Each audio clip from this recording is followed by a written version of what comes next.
Oh no. Oh no. I don't have a thing.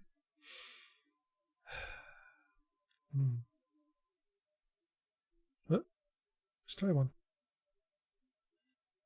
Give me one. Poor Jefferson. Let's pick a gamerinno. Una camera. How about this? The Miami view cam. Bit of vertigo, never hurt anybody. Mystic. Hey, Mystic. Hope things are going for the best there with El Maniaco.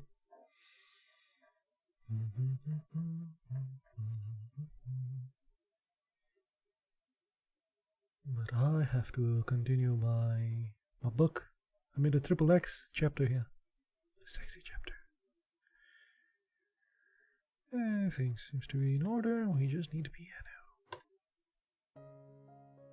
There we go.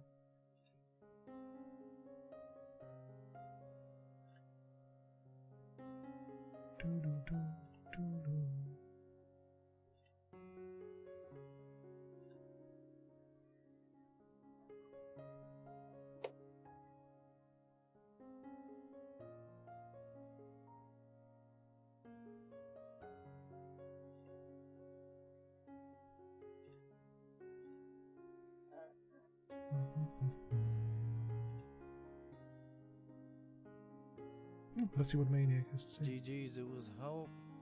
Oh, I don't know what he did. He said GG's. Cool. Where were we?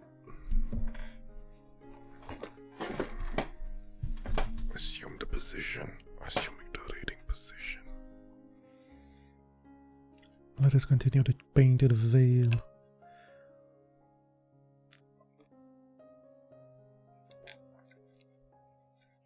Chapter 30. Suddenly her bearers, long silent, began to speak, and one of them, turning round with words she could not understand, and with a gesture sought to attract her attention. She looked in the direction he pointed, and there, on the top of a hill, saw an archway. She knew by now what it was, a memorial in compliment of a fortunate scholar or a virtuous widow. She had passed many of them since they left the river, But this one, silhouetted against the wrestling sun, was more fantastic and beautiful than any she had seen. Yet she knew not why. It made her uneasy. It was a significance which she felt but could not put into words. Was it a menace that she vaguely disconcerted, or was it derision? She was passing a grove of bamboos, and they leaned over the causeway strangely, as if they would detain her. Though the summer evening was windless, their narrow green leaves shivered a little. It gave her the sensation that someone hidden along them was watching her as she passed. Now they came to the foot of the hill, and to the rice fields. They ceased. The bearers took it with a swinging stride. The hill was covered close with little green mounds, close to one another, so that the ground was ribbed like a sea sand when the tide was gone out. And this she knew too, for she had passed just the spot as they approached each populous city and left it. It was the graveyard. Now she knew why the bearers had called her attention to the archway that stood on the crest of the hill. They had reached the end of their journey. They passed through the archway, and the chair-bearers paused to change the pole from shoulder to shoulder. One of them wiped his sweating face with a dirty rag. The causeway wound down. There were bedraggled houses on each side.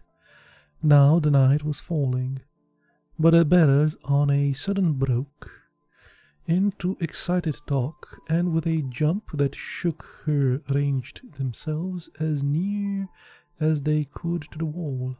In a moment she knew that what had happened.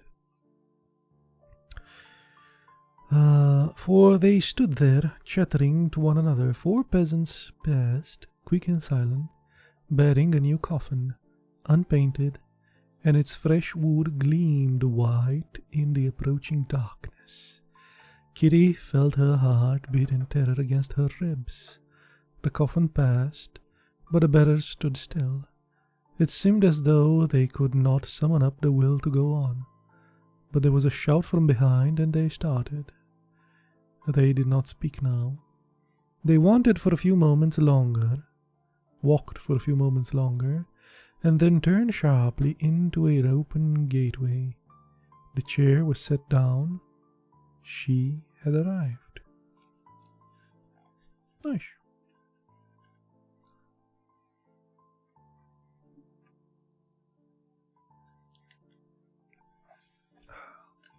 XXXI, Chapter 31.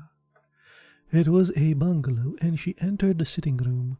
She sat down while the coolies, straggling in one by one, brought in their loads. Damn coolies. Best man ever, man, the coolies, man. Walter in the courtyard gave directions where this or that was to be placed. She was very tired. She was startled to hear an unknown voice. May I come in? She flushed and grew pale. She was overwrought, and it made her nervous to meet a stranger. A man came out of the darkness, for the long, low room was lit only by a shaded lamp, and held out his hand. My name is Waddington. I am the Deputy Commissioner. Oh, the customs, I know. I heard that you were here. In that dim light she could see only that he was a little thin man, no taller than she, with a bald head and a small bare face. I live just at the bottom of the hill, but coming in this way you won't have seen my house. I thought you would be too fangled to come and dine with me, so I've ordered your dinner here, and I have invited myself. I am delighted to hear it. You will find the cook's not bad. I keep on Watson's boys for you. Watson was the missionary who was here? Yes, very nice fellow.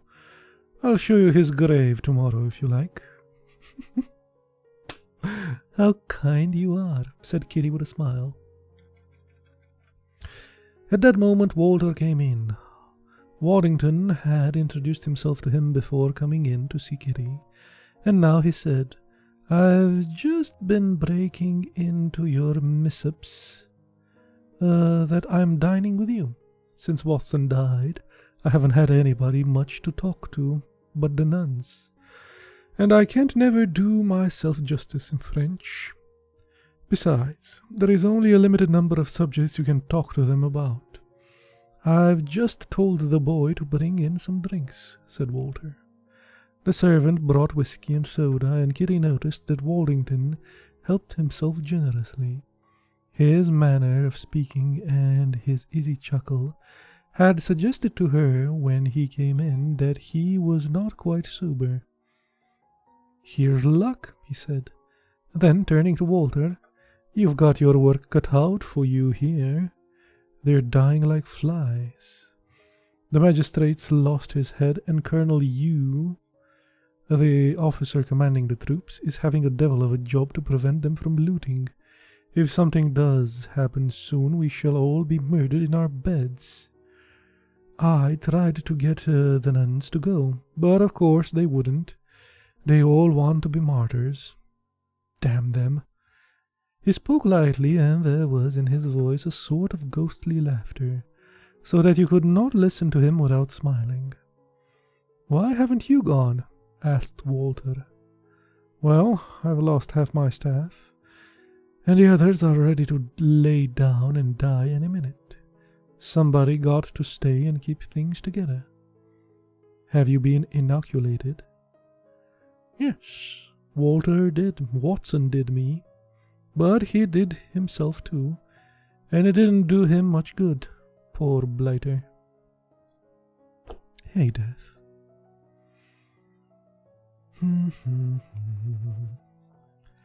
He turned to Kitty, and his funny little face was gaily puckered.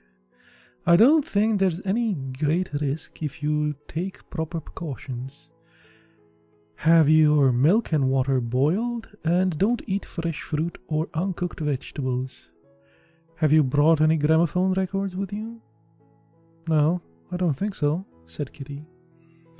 "I'm sorry for that. I was hoping you would. I haven't had any for a long time, and I'm sick of the old ones. The boy came in to ask if they would have dinner. I won't dress tonight." "You won't dress tonight, will you?" asked Waddington. "The boy died last week, and the boy I have now is a fool, so I haven't been dressing in the evening." "I'll go and take off my hat," said Kitty. The room was next door to that in which they sat. It was barely furnished. An hammock was kneeling on the floor, the lamp beside her, unpacking Kitty's things.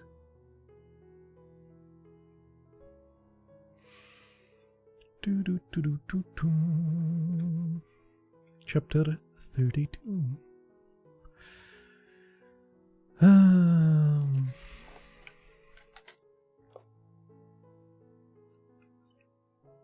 Hi, Death.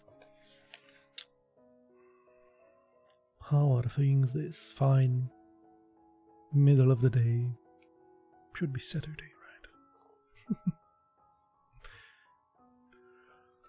Hope all things are well. Look at all those ants on the beach. Yeah, it's one of those cameras that might give someone vertigo. It's kind of a steep looking angle. It's a beach for ants. What do you expect, man? The dining room was small, and the greater part of it was filled by an immense table. On the walls there were engravings of scenes from the Bible and illuminated texts. Missionaries always have large dining tables, Waddington explained. They get so much a year more for every child they have, and they buy their tables when they marry, so that there shall be plenty of room for the little strangers. From the ceiling hung a large paraffin lamp, so that Kitty was able to see better what sort of a man Waddington was. His boldness had deceived her into thinking him no longer young, but she saw now that he must be well under 40. Yeah, just like me, well under 40.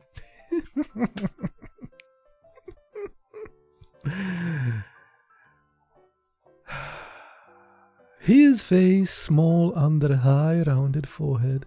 Isn't everybody that's, under 40, well under 40? He could have been like a 20-year-old, well under 40. In fact, the younger you are, the more you are well under 40. He's a nice 10-year-old well under 40. His face, small under a high rounded forehead, was unlined and fresh-colored. It was ugly like a monkey's, but with a ugliness that was not without its charm. It was an amusing face. Well, that's nice for him. A nice, ugly, amusing face for him. His features, his nose, and his mouth were hardly larger than a child's, and he had small, very bright blue eyes. His eyebrows were fair and scanty.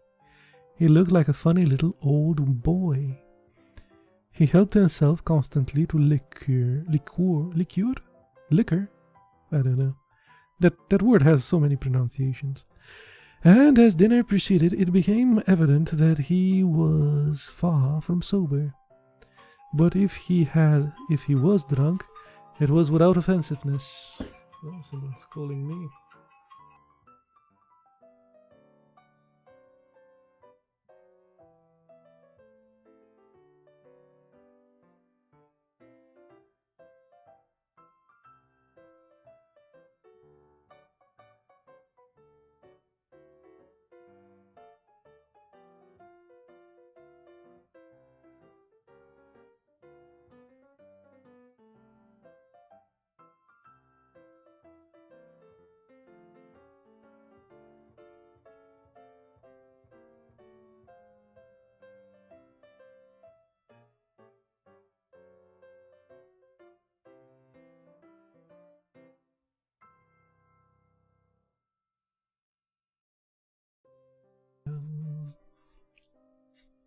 Apparently people wondering if I'm still alive and stuff. Just, well, I'm still somewhat alive. Not yet dead.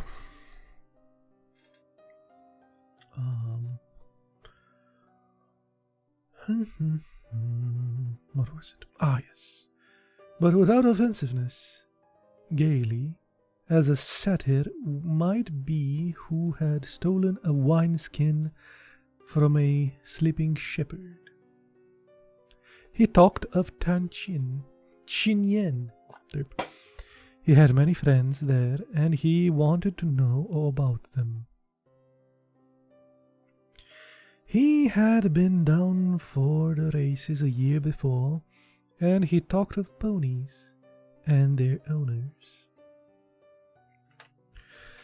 By the way, what about Townsend? He asked suddenly. Is he going to become colonial secretary? Kitty felt herself flush, but her husband did not look at her. I shouldn't wonder, he answered. He's the sort that gets on. Do you know him? Asked Walter. Yes, I know him pretty well. We travelled out from home together once. From the other side of the river they heard the beating of gongs and the clatter of firecrackers. There was so short... Whoa!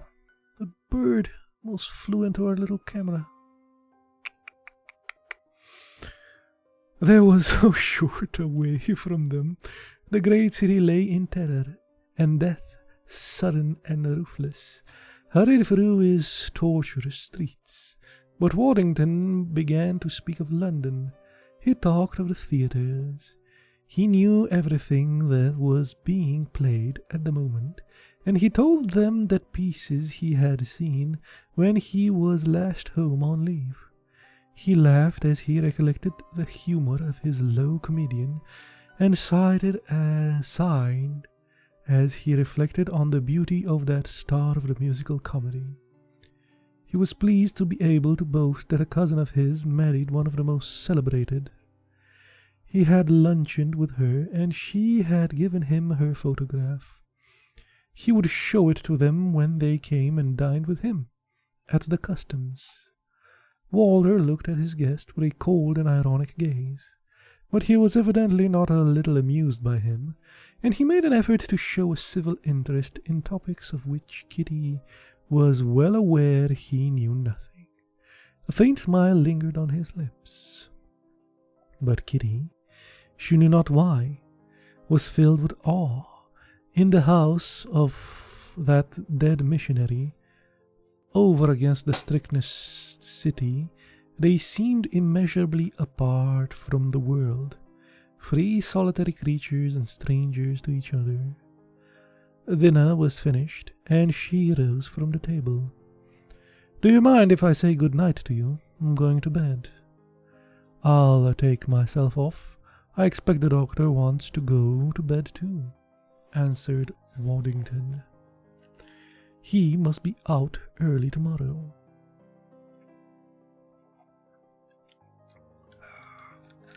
He shook hands with Kitty.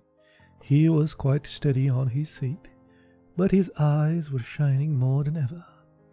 "I'll come and fetch you," he told Walter, "and take you to see Magistrate and Colonel Yu. And then we'll go along to the Covenant. You've got your work cut out, I can tell you." XXX, I. Chapter 33. Her night was tortured with strange dreams. She seemed to be carried in her chair, and she felt the swaying motion of the bearers marching their long, uneven stride. She entered cities vast and dim, where the multitude thronged about her with curious eyes. The streets were narrow and tortuous, in the open shops with their strange wares. All traffic stopped as she went by, and those who bought and those who sold paused. When she came to the memorial arch, and its fantastic outline seemed on a sudden to gain a monstrous life. Its capricious contours were like the waving arms of a Hindu god, and as she passed under it, she heard the echo of mocking laughter. But when Charlie Townsend came towards her and took her in his arms, lifting her out of the chair, and said it was all a mistake, he was never meant to treat her as he had, for he loved her and he couldn't live without her. She kissed his knee. She felt his kisses. I don't know why. It looked to me like she kissed his knees. Oh boy. She felt his kisses on her mouth, and she wept with joy, asking him why he had been so cruel. Yeah, and why kiss the goddamn knees? That's also weird. But though she asked him, she knew it did not matter. And when there was a hoarse, abrupt cry, and they were separated, and between hurrying silent coolies passed in their ragged blue, and they bore a coffin, she awoke with a start. Of course it was a dream. Kissing knees and stuff. The bungalow stood halfway down a steep hill, and from her window she saw the narrow river below her and opposite the city. The dawn had just broken, and from the river rose a white mist shrouding the junks that lay marooned close to one another like peas in a pod. There were hundreds of them. They were silent, mysterious in that ghostly light, and you had a feeling that their crews lay under an enchantment, for it seemed that it was not sleep, but something strange and terrible that held them so still and mute. The morning drew on, and the sun touched the mist so that it shone whitely like the ghost of a snow on a dying star. Though on the river it was light, so that you could discern palely the lines of the crowned junks and the thick forest of their masts. In front it was a shining wall the eye could not pierce. But suddenly, from that white cloud, a tall, grim, and massive bastion emerged. It seemed not merely to be made visible by all-discovering sun, but rather to rise out of nothing at the touch of a magic wand. It towered, the stronghold of a cruel and barbaric race, over the river. But the magician who built worked swiftly, and now a fragment of a colored wall crowned the bastion.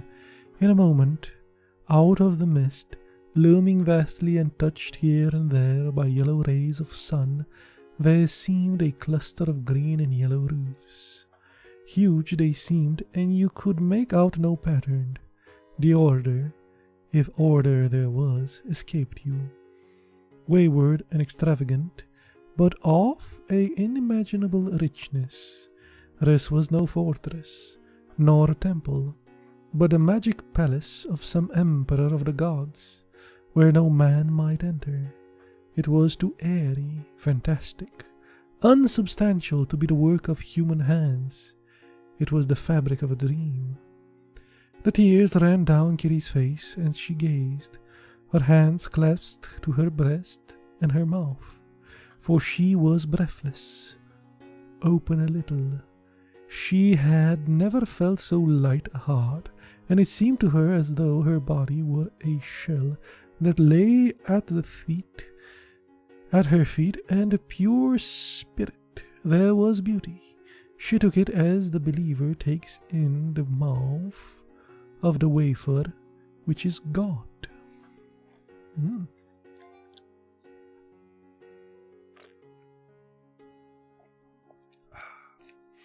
Eating God, are we? Cam would disapprove.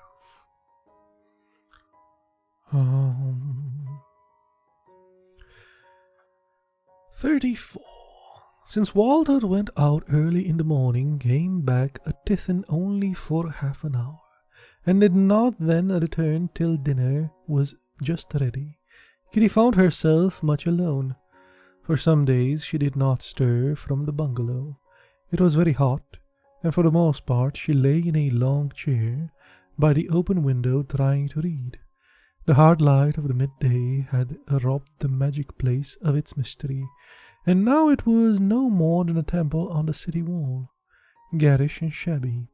But because she had seen it once in such an ecstasy, it was never again quite commonplace, and often, as dawn or at dusk, and again at night, she found herself able to recapture something of that beauty. That had seemed to her a mighty bastion was but the city wall on this, massive and dark. Her eyes rested continuously. Behind its crimolations lay the city in the dread grip of pestilence. Well, that's probably not the way you spell that, but let's find out.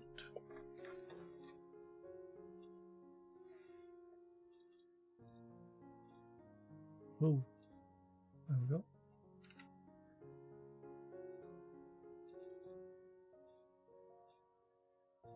Crenellations.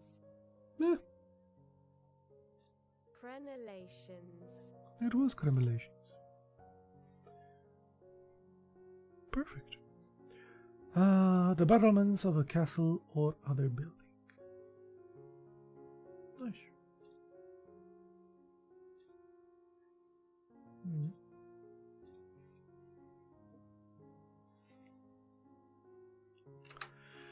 Vaguely she knew what terrible things were happening there. Not from Walter, who, when she questioned him, or otherwise he rarely spoke to her, answered with a humorous nonchalance which sent a shiver down her spine. Ugh, nonchalance. I'm shivering of the old nonchalance. But from Waddington and from the Amach, the people were dying at the rate of 100 a day, and hardly any of those who were attacked by the disease recovered from it. The gods had been brought out of the abandoned temples and placed in the streets. Offerings were made before them, and sacrifices made. But they did not stay the plague. People died so fast that it was hardly possible to bury them. In some houses, the whole family had been swept away, and there was none to perform the funeral rites. The officer commanding the troops was a masterful man, and if the city was not given over to riot and arson, it was due to his determination. He forced his soldiers to bury as much there as was no one else to bury, and he had shot with his own hand an officer who demurred at entering a stricken house. Kitty was so frightened that her heart sank within her, and she would tremble in every limb. It was very well to say that the risk was small if you took reasonable precautions. She was panic-stricken. She turned over in her mind crazy plans of escape. To get away. Just to get away. She was prepared to set out as she was, and make her way alone, without anything but what she stood up in, to some place of safety. She thought of throwing herself on the mercy of Wallington, telling him everything and beseeching him to help her to get back to Chinyen. If she flung herself on her knees before her husband and admitted that she was frightened, even though he hated her now, he must have enough human feeling in him to pity her. It was out of the question. If she went, where could she go? No, not to her mother. Her mother would make her see very plainly that, having married her off, she counted on being rid of her. And besides, she did not want to go to her mother. She wanted to go to Charlie, and he did not want her. She knew what he would say if she suddenly appeared before him. She saw the sudden look of his face and the shrewd hardness behind his charming eyes. It would be difficult for him to find words that sounded well. She clenched her hands. She would have given anything to humiliate him as he had humiliated her. Yes, we are still watching the little ants in Miami.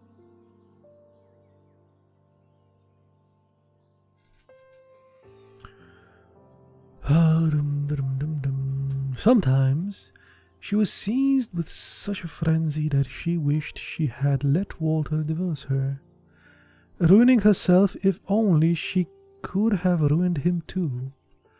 Certain things he had said to her made her blush with shame when she recounted them.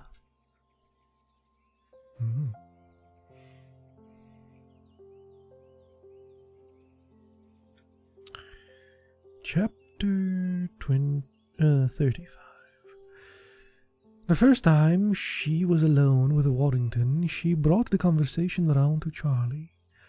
Waddington had spoken of him on the evening of their arrival. She pretended that he was no more than an acquaintance of her husband. "I never much cared for him," said Waddington. "I've always thought him a bore." "You must be very hard to please," returned Kitty, in the bright, chaffing way she could assume so easily. "I suppose he is fair and Wei, the most popular man in Chinyen." "I know. That is his stock in trade. He's made of science of popularity. He has the gift of making everyone he meets feel that he is the one person in the world he wants to see. He's always ready to do a service that isn't any trouble to himself. And even if he doesn't do what you want, he manages to give you the impression that it is only because it is not humanly possible. It is surely an attractive trait. Charm, and nothing but charm. and last grows a little tiresome, I think. It's rather than to deal with a man who isn't quite so delightful, but a little more sincere. I've known Charlie Townsend for a good many years, and once or twice I've caught him with the mask off. You see, I never mattered, just a subordinate official in the customs. And I know that he doesn't in his heart give a damn for anyone in this world but himself. Kitty, longing easily in her chair, looked at him with smiling eyes. She turned her wedding ring round and round her finger. Ah, this guy gets it. Of course, he'll get on. He knows all the official ropes. Before I die, I have every belief that I shall address him as Your Excellency, and stand up when he enters the room. Most people think he deserves to get on. He's generally supposed to have a great deal of ability. Ability? What nonsense! He's a very stupid man. He gives you the impression that he dashes off his work and gets it through from sheer brilliancy. Nothing of the kind. He is as industrious as a Eurasian clerk. Whatever that is. The first thing I thought of when I heard the Eurasian clerk thing was the novel 1984 with Eurasia and stuff. Oceania and Eurasia, right? Fighting each other. The eternal war. How has he got the reputation of being so clever? There are many foolish people in the world, and when a man is a rather high position, puts on no frills, slaps them on the back, and tells them he'll do anything in the world for them, they are very likely to think him clever. And then, of course, there's his wife. There is an able woman, if you like. She has got a sound head, and her advice is always worth taking. As long as Charlie Townsend got her to depend on, he's pretty safe, never to do a foolish thing. And that's the first thing necessary for a man to get on in the government service. They don't want a clever man. Clever men have ideas, and ideas cause trouble. They want men who have charm and tact, and who can be counted on never to make a blunder. Oh yes, Charlie Townsend will get to the top of the tree all right. I wonder why you dislike him. I don't dislike him. But you like his wife better? Smiled Kitty. I'm an old-fashioned little man, and I like a well-bred woman. I wish she were well-dressed as well as well-bred. Doesn't she dress well? I never noticed. I've always heard that they were a devoted couple, said Kitty, watching him through her eyelashes. He is very fond of her. I will give him that credit. I think that it is the most decent thing about him. Cold praise. He has his little flirtations, but they're not serious. He's much too cunning to let them go to such lengths as might cause him inconvenience. And of course he isn't a passionate man. He's only a vain one. He likes admiration. He is fat and 40 now. He does himself too well. But he was very good looking when he came first to the colony. I've often heard his wife chaff him about his conquests. She doesn't take his flirtations very seriously? Oh no. She knows that they don't last very far. They don't go very far. She says that she'll like to be able to make friends of the poor little things who fall to Charlie. But they're always so common. She says is really not very flattering to her that the women who fall in love with her husband are so uncommonly second-rate.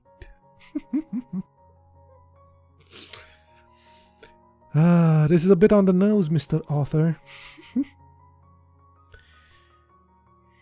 Quite on the nose, sir. Chapter 36. When Waddleton left her kitty, though fought over what he had so carelessly said, it hadn't been very pleasant to hear, and she had had to make something of an effort not to show how much it touched her. It was bitter to think that all he said was true.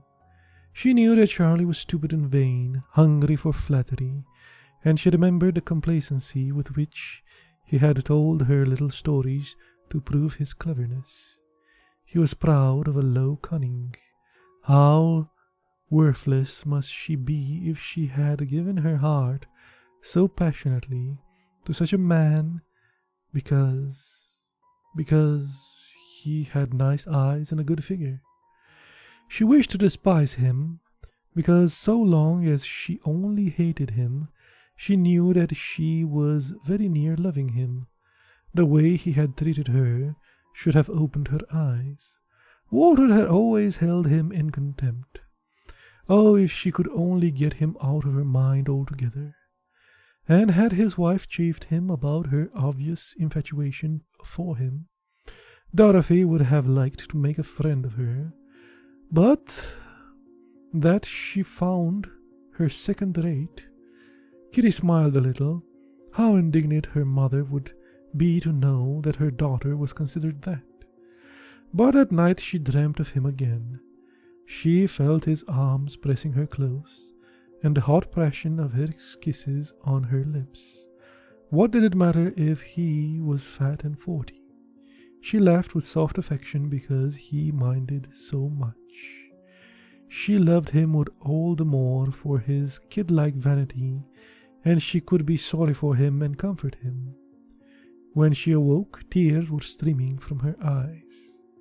She did not know why. It seemed to her so tragic to cry in her sleep.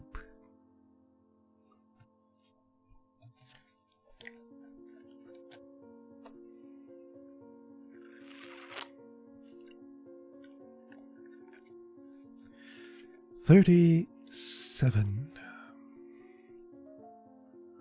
She saw Waddington every day, for he strolled up the hill to the Fanes' bungalow when his day's work was done, and so after a week they had arrived at an intimacy which under circumstances they could scarcely have achieved in a year. Once when Kitty told him she did not know what she would do there without him, he answered laughingly, "You see, you and I are the only people here who walk quite quietly and peaceably on solid ground.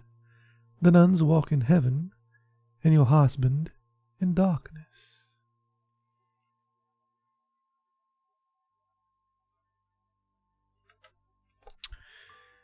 Stream crashed a second, but reconnected. Must be restream. I didn't drop a single frame. Yeah, must be the restream service.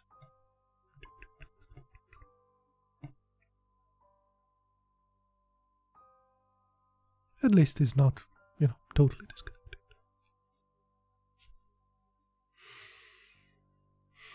All is well that ends well. Though she gave a careless laugh, she wondered what he meant. She felt that his merry little blue eyes were scanning her face with an amiable but disconcerting attention. She had discovered already that he was crude. He was crude. And she had a feeling that the relations between herself and Walter excited his cynical curiosity. She found a certain amusement in baffling him. She liked him, and she knew that he was kindly disposed towards her. He was not witty nor brilliant, but he had a dry and incisive way of putting things which was diverting. And his funny, boyish face under that bald skull all screwed up his laughter. made his remarks sometimes extremely droll. He had lived for many years in outports, often with no man on his own color to talk to. Of his own color. And his personality had developed in eccentric freedom. He was full of fads and oddities. His frankness was refreshing. He seemed to look up upon life in a spirit of banter, and his ridicule of the colony at Qingyan was acid. But he laughed also at the Chinese officials in May Taifu and at the cholera which decimated the city. He could not tell a tragic story or one of heroism without making it faintly absurd. He had many anecdotes of his adventures during 20 years in China, and you concluded from them that the earth was a very grotesque, bizarre, and ludicrous place. Though he denied he was a Chinese scholar, he swore that the synagogues were as mad as March hares. He spoke the language with ease. He read little, and what he knew he had learned from conversation. But he often told Kitty stories of the Chinese novels, and from the bandages which was natural to him, it was good-humored and even-tendered.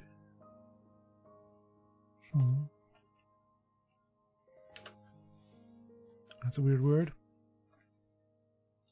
Let us have another look at it.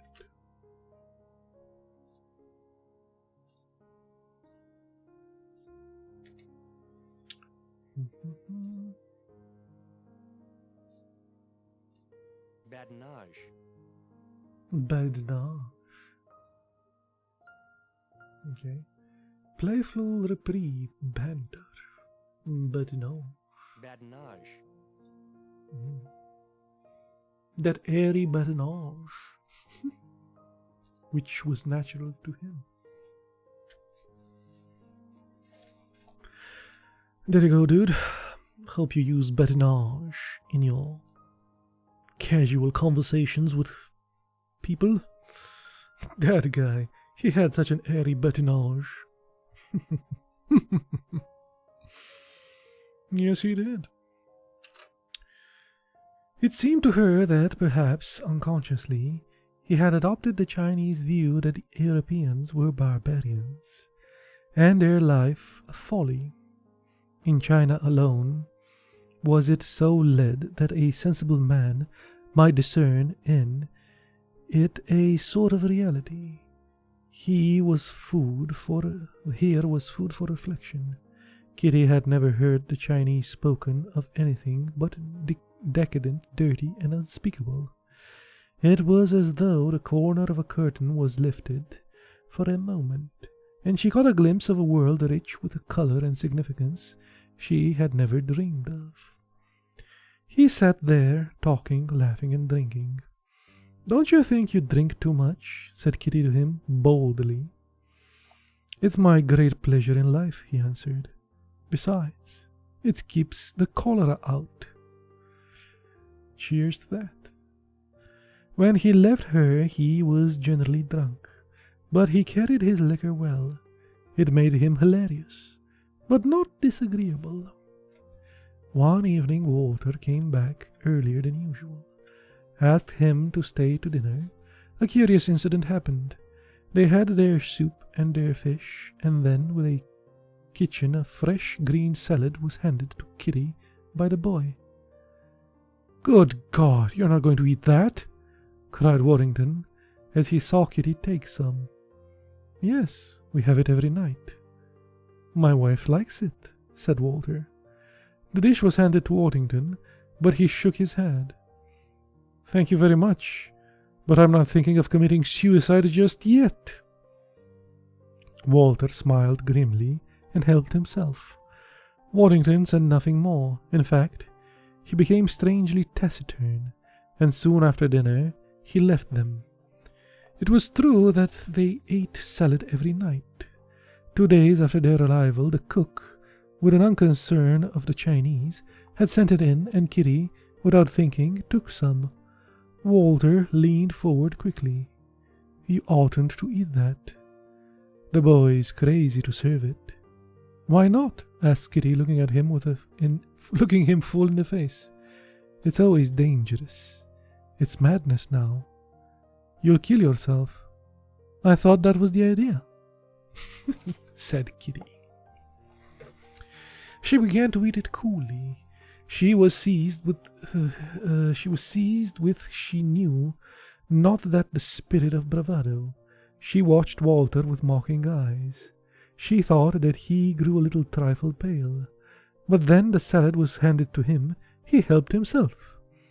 The cook, finding that they did not refuse it, sent them some in every day, and every day, courting death, they ate it. Deadly salad.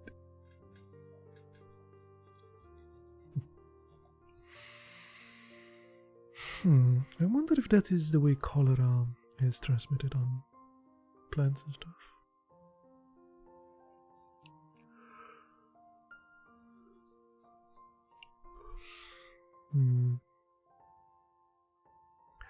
It was grotesque to take such a risk.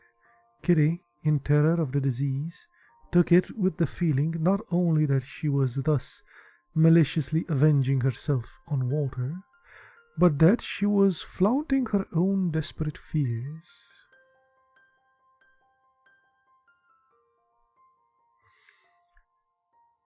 It's only deadly if you die, else it's just food. Well, that's fair enough, I suppose.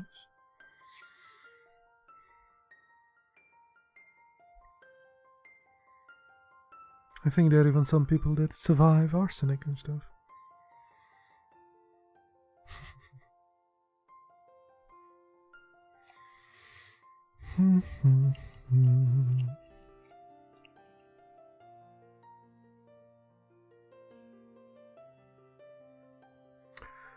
Chapter 38.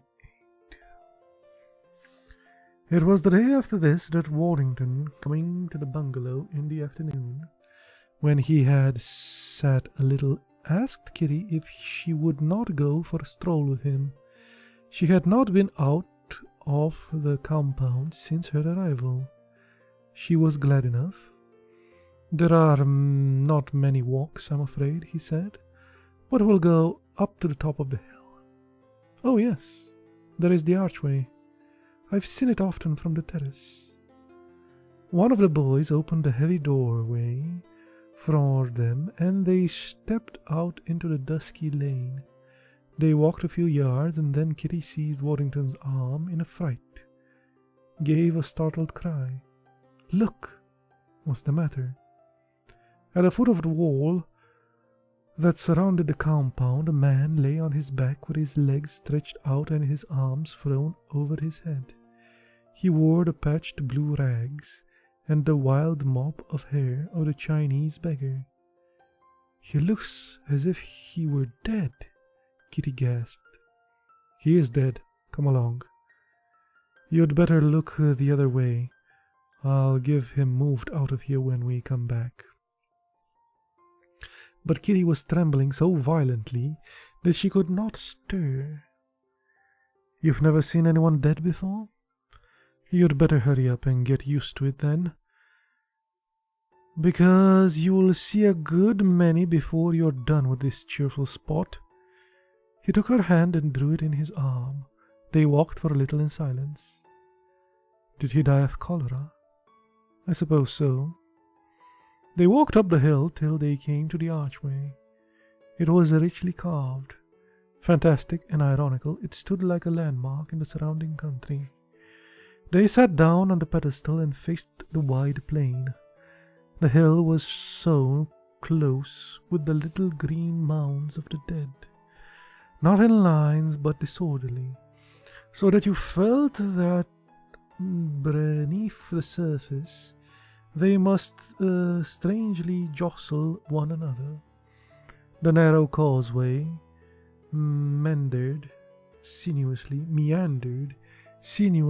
along the green rice fields. A small boy seated on the neck of the water buffalo drove it slowly home.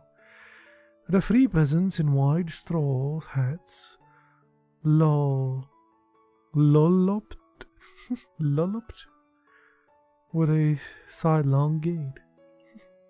Lol. Lolloped with a sidelong gait under their heavy loads. After the heat of the day, it was pleasant in that spot to catch the faint breeze of the evening, and the wide expanse of country brought a sense of restful melancholy to the tortured heart. But Kitty could not rid her mind of the dead beggar. "How can you talk and laugh and drink whiskey when people are dying all around you?" she asked suddenly. Waddington did not answer. He turned around and looked at her. Then he put his hand on her arm. "You know, this is no place for a woman," he said gravely. "Why don't you go?" He gave him a sidelong glance from beneath her long lashes, and there was the shadow of a smile on her lips. "I should have thought, under the circumstances, a wife's place was by her husband's side. When they telegraphed me that you were coming with Fane, I was astonished. But when it occurred to me that perhaps you have been a nurse, and all this sort of a thing was in a day's work, I expected you to be one of those grim-visaged females who lead you a dog's life when you're ill in hospital. You could have knocked me down with a feather when I came into the bungalow and saw you sitting down and resting. You look very frail and white and tired. That's racist. You couldn't expect me to look my best after 9 days on a road.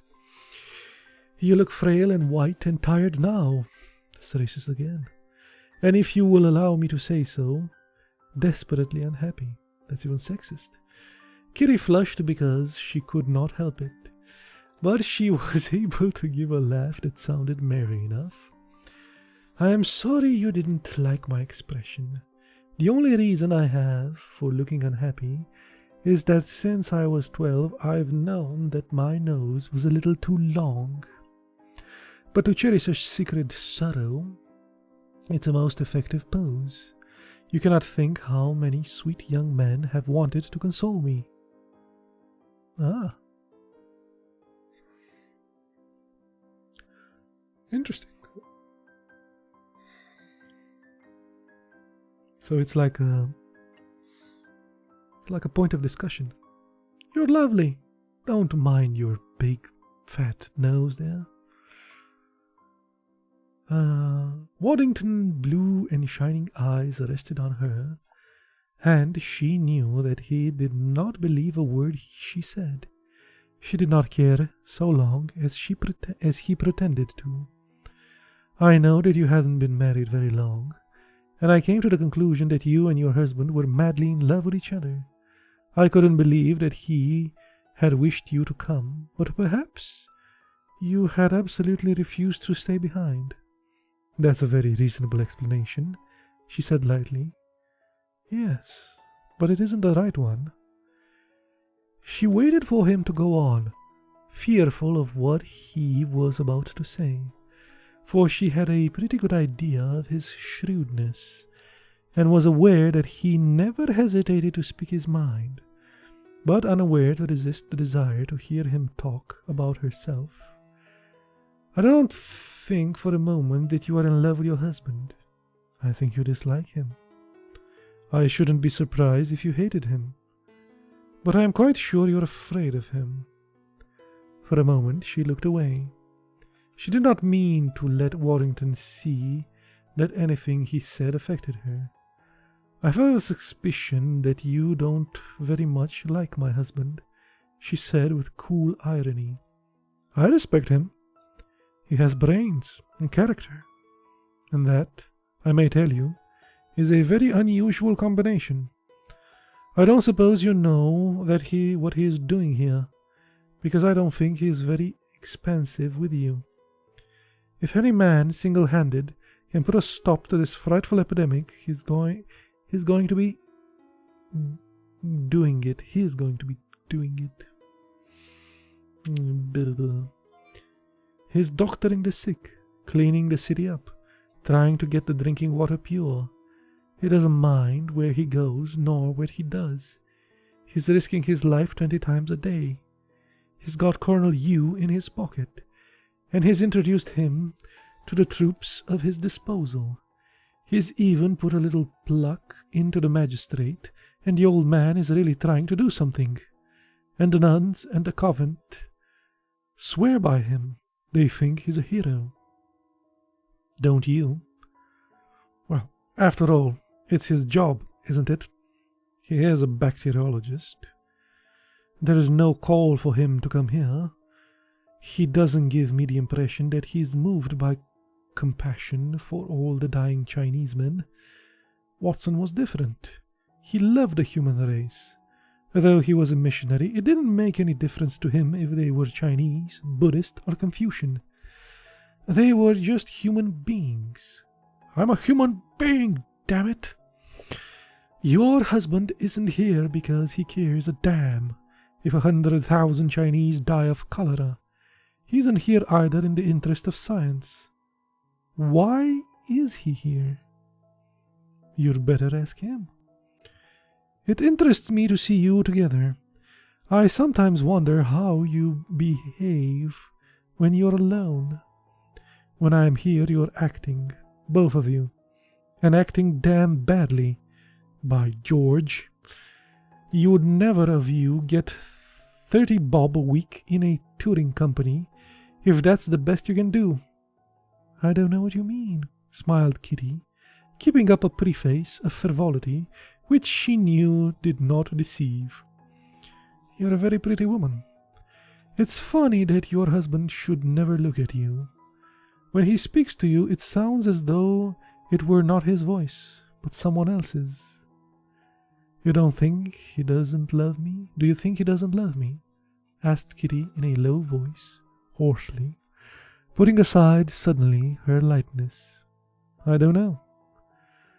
I don't know if you fill him with such a repulsion that it gives him goose flesh. Not goosebumps, but goose flesh. Oh, that's awesome.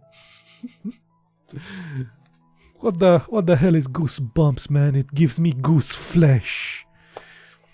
To be near you, or, if he is burning with love, that you for some reason he will not allow himself to show. I have asked myself if you are both here to commit suicide. Kitty had seen the startled glance, and then the scrutinizing look Waddington gave them when the incident of the salad took place. I think you're attaching too much importance to a few lettuce leaves, she said flippantly. She rose. Shall we go home? I'm sure you want a whiskey and soda. You're not a heroine at all events. You're frightened to death. Are you sure you don't want to go away? What has gotten into you? I'll help you. Are you going to fall to my look of secret sorrow? Look at my profile and tell me if my nose isn't a trifle too long. He gazed at her reflectively and maliciously, ironical in his bright eyes, but mingled with it a shadow, like a tree standing at a river's edge, and its reflection in the water. There was an expression of singular kindness. It brought sudden tears to Kitty's eyes. Must you stay? Yes. They parted under the flamboyant archway and walked down the hill. Then they came to the compound. They saw the body of the dead beggar. He took her arm, but she released herself. She stood still. It's dreadful, isn't it? What? Death? Yes. It makes everything else seem so horribly trivial. He doesn't look human. When you look at him, you can hardly persuade yourself that he's even been alive. It's hard to think that not so very many years ago he was just a little boy, tearing down the hill and flying a kite. He could not hold back the sobs that choked her. Hear that, Death? You're dreadful, man. You are dreadful, sir. Stop being dreadful, dude. Oh, oh, it has been an hour. As a shadow is coming over a shadow is coming over the beach there. There is no suntan for those people.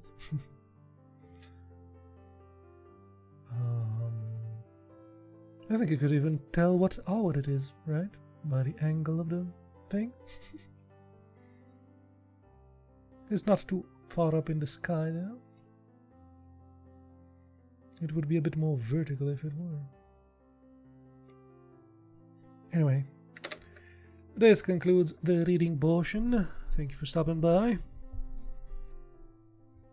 Break time.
Okay.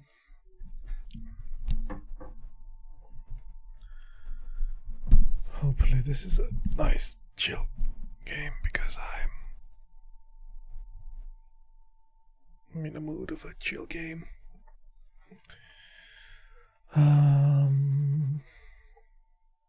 Well, we don't see it because of my little better Z Dyson sphere program, whatever. Let's see how I play this thing.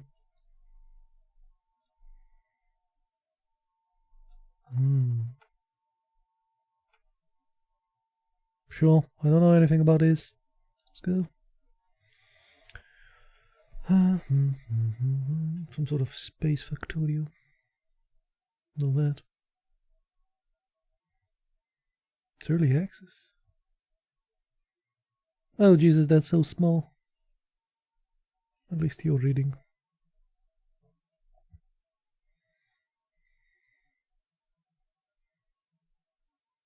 Thank you.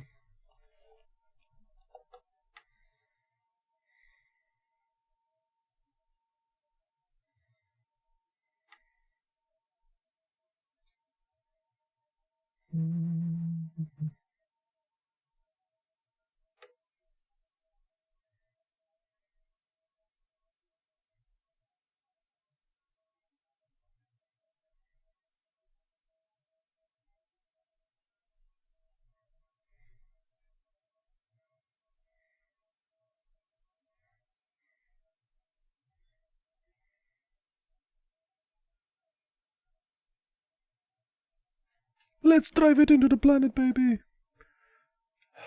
I assume. Yeah. WSD.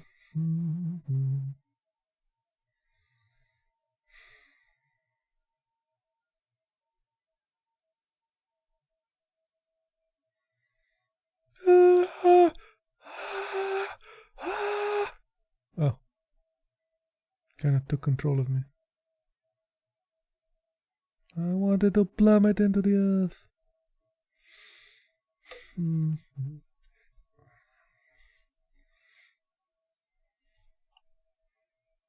I don't think you were here when I played Universe Sim.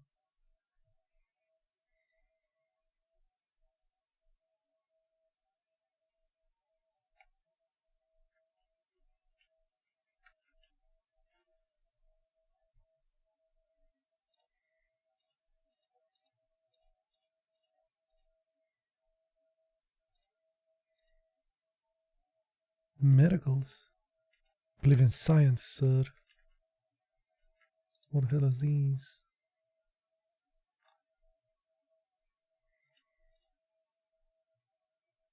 Right click to recycle. Is he recycling now? Oh man, this text is so small.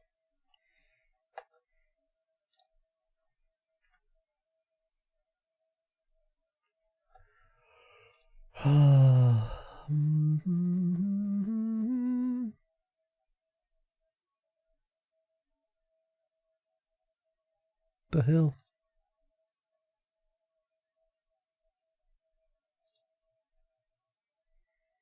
Too lazy to get up closer from my chair. Wanted a lazier game, man.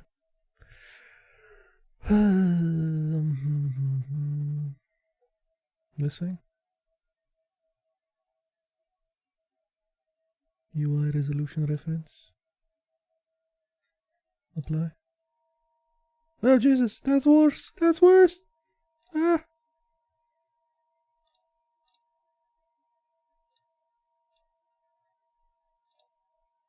Ah, okay. Ah. So it was here. This is a bit better.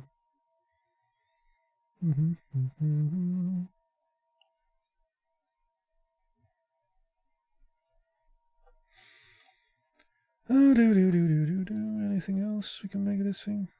Some sort of Chinese.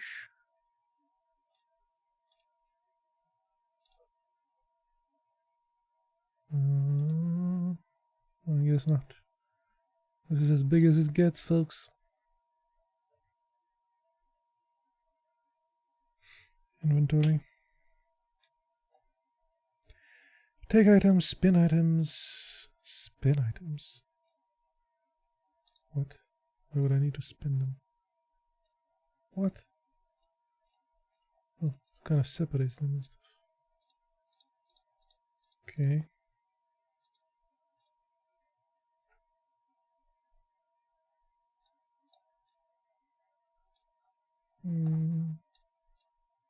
It's kind of a tiny planet.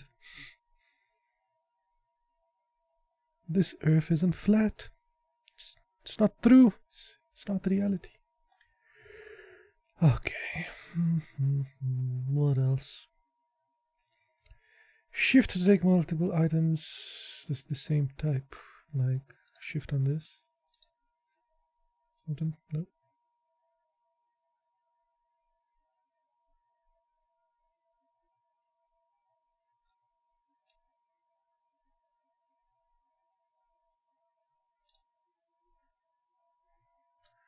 Okay.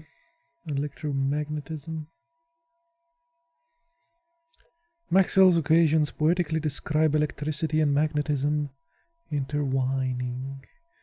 With a deeper understanding, machines can be created.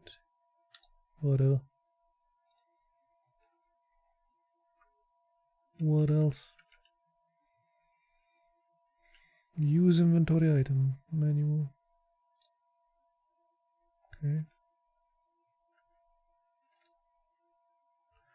Oh man, why is this text? Even text is so tiny. It's too tiny, sir. I mean, I can zoom in on this guy. Sort of a transformer type fellow.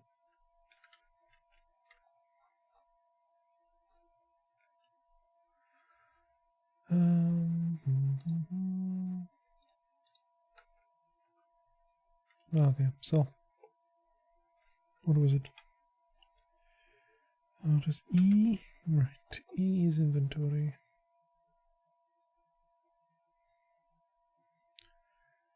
Iron ingot, magnet, copper ingot. Left clicking does nothing. Right clicking, you get some copper. Okay, cool.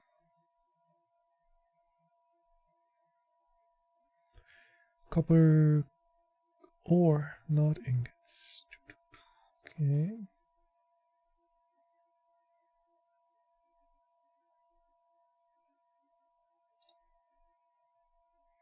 Ooh, I have health and stuff.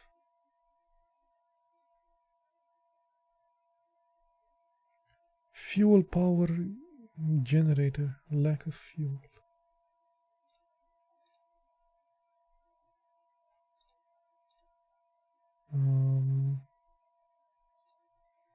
Okay.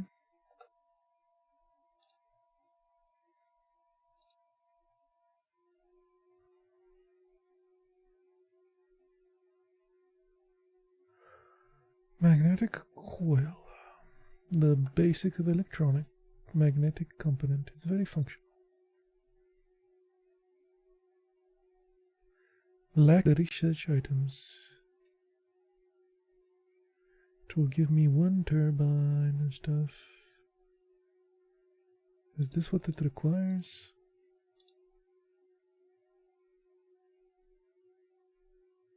Zero out of 1200 hashes. Magnetic coils. Okay, how the hell do I make magnetic coils? Oh, it's getting dark. This thing has a... Nice. It's like a solar system, I think. And this is my core energy going down. I better stop. Oh, it goes back up then.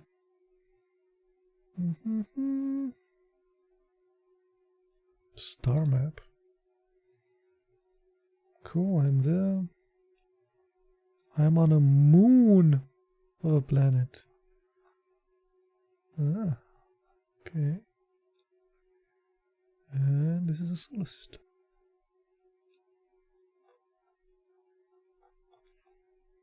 Okay.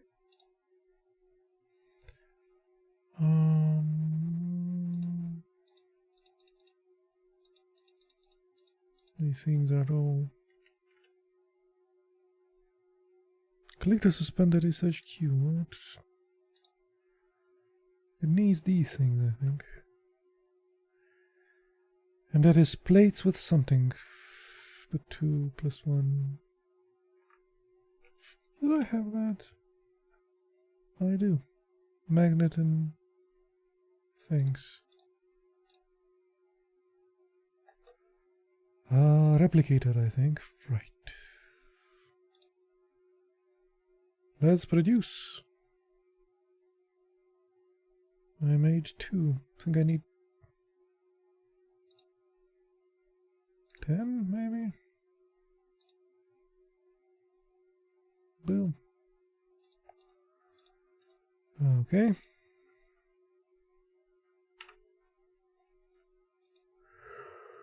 Where is the research? Have 10 of these, right? Should be fine.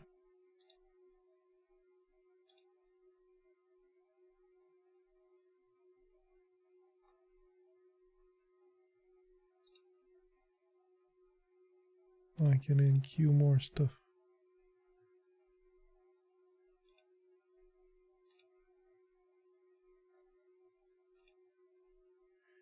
Use inventory item? What? I had to click on that so it gets used?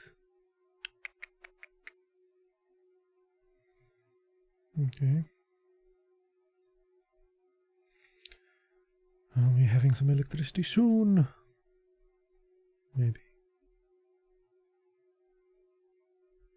Have unlocked a new automatic mining machine. Will automatically collect coal ores for you. Of course, its capacity is limited. You may wish to transport these minerals to the smelting facility automatically. Okay. Upgrades.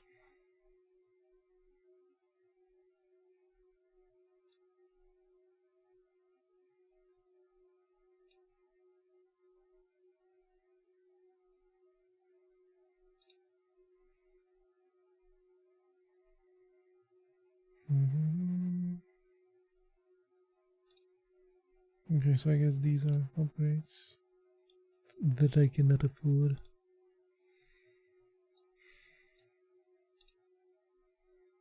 These are also things I cannot afford just yet. Okay.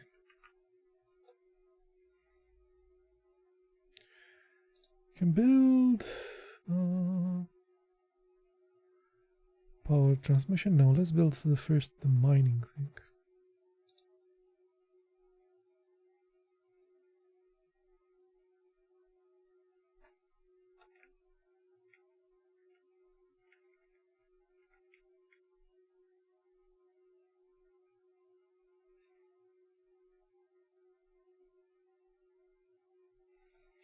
But okay. There we go. Get all of them. Boom.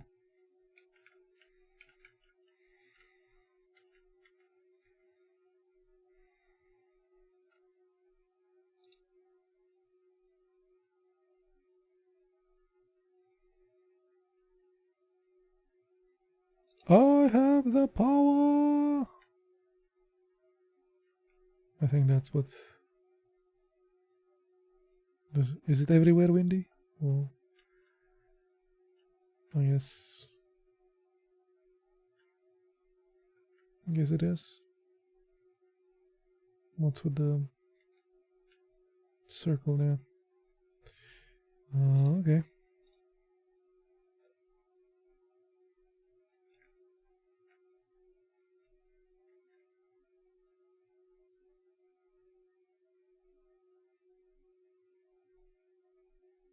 So I guess that's the how much. Okay. That thing expand the thing. Doesn't matter. It has a bit of a. Okay.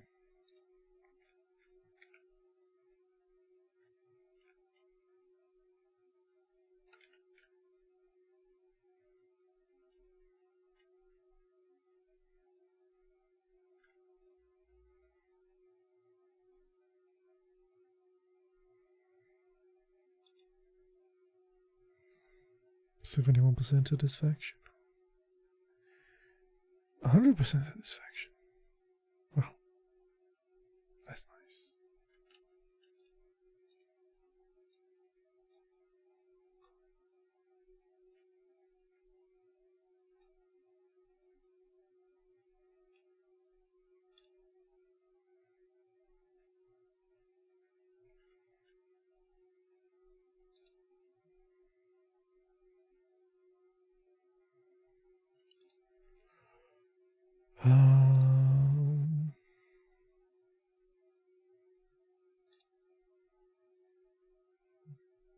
No, fuel. Maybe this thing.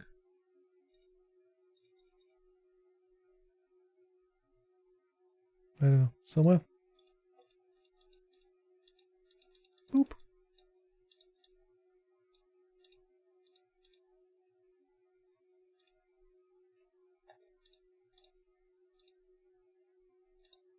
Ah, okay. And this thing grows this thing. Okay, sure.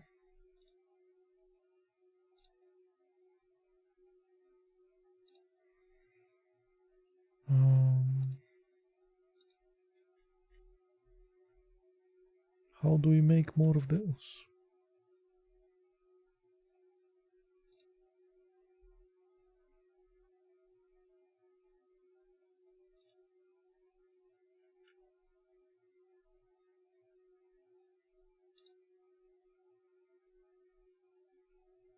You want me to put more of them or what?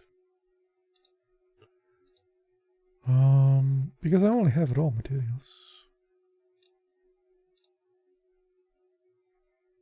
I put all of them there.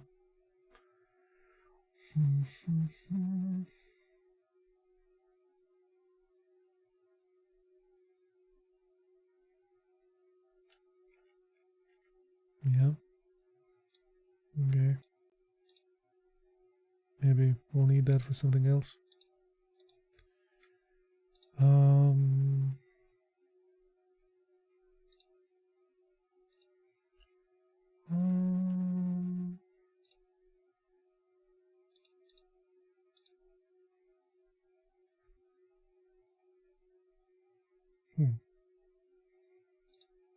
What exactly does it need? Iron ore to make magnets. Huh, okay. The hell is this? It's a rock. Well, silicon ore. Silicon.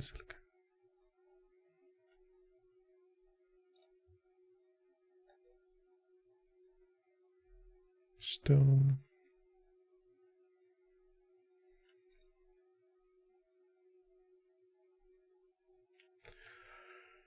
Okay, what do we need for the next thing? Smelter, right, we would need a smelter. He who smelted dealt it.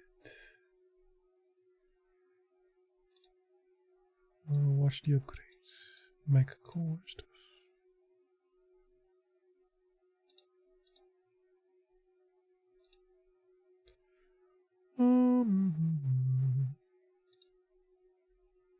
It needs circuit board. I don't think we have that. I can check. I don't think we have that anymore.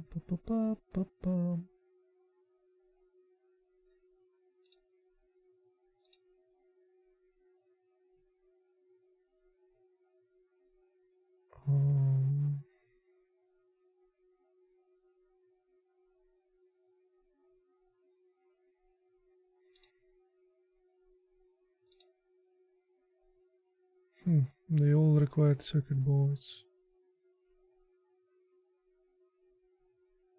Made in handmade? Make? Assembler? Okay. Fishy.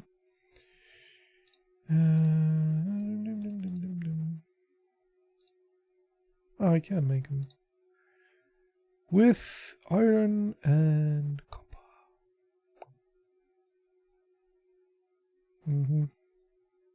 But we need a smelter to make these. Or, oh, I can make them here as well. Okay, let's gather some resources, do some stuff. This guy is probably gathering the copper. 100. Whoa, I think we have enough copper.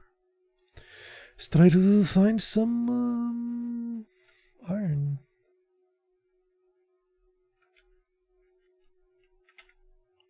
That is 100. I think that's the maximum it can get, maybe. Smelt directly into copper ingots obtained by gathering copper vein. What's he doing now? Smelt directly into copper ingots, so it's making copper ingots.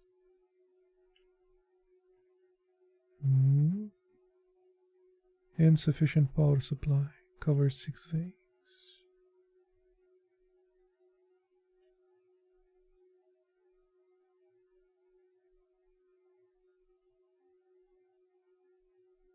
Oh, it gave me 50. Okay, we need one of those machines on something. What's this? Stone. No.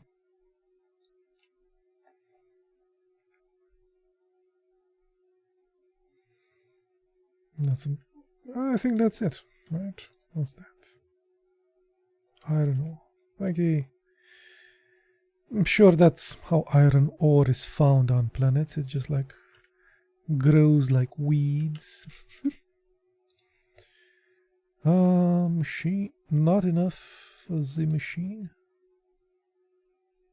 I need more stuff for the machine. Okay. That's how it's going to be, game. I see. Okay, we have to. We need these things as well.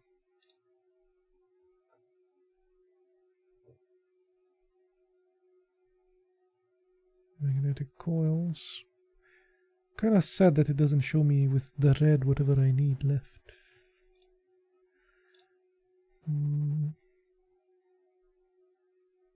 Need 2 of those.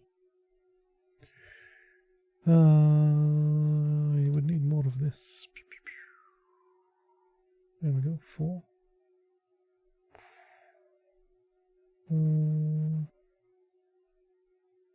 Should be fine.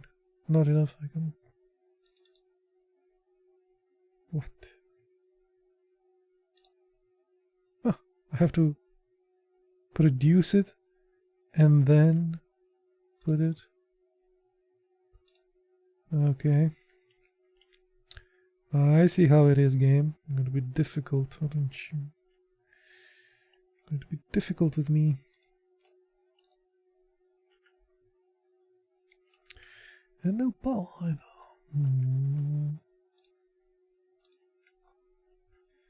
Is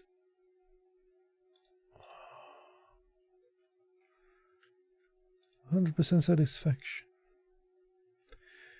300 kilowatts. How much this thing gets? 24 kilowatts. Okay, so it should be fine if I would put another one of those.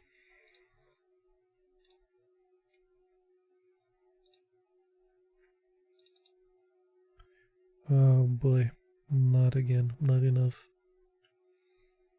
Just wait, man. Just wait till I grow up and I'll have all of these things. Need more iron ore, of course. Get some iron ore. Can produce some of this. So I guess we can make one of these, I think. Tesla tower. So I can make one of these. Good. Now we have a Tesla tow. And it will not be long enough. Sweet irony. Need more of them.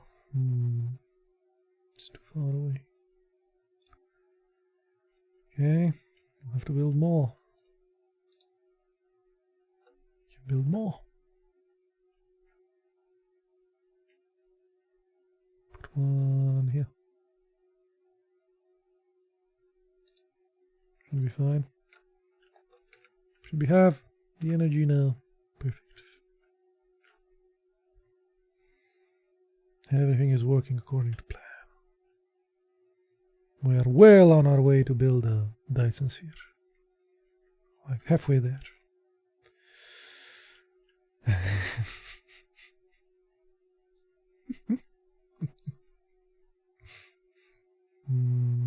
How's the research?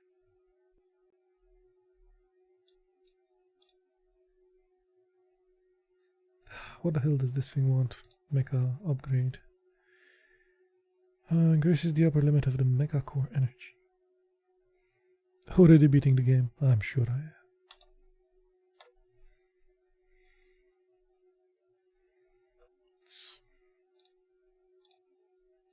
It's almost done, sir. I'm not smelting anything yet, but as soon as I do,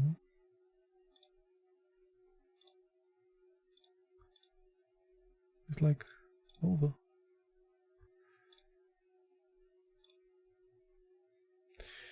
Okay, so we need to make some of these circuit boards and magnetic coils to make ourselves a smelter. Because he who smelted dealt it.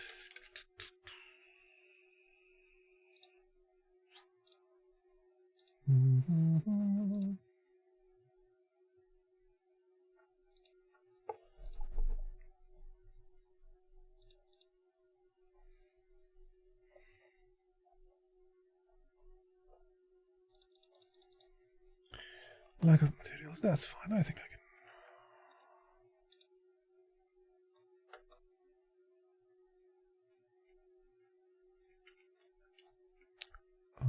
No, we have plenty of those.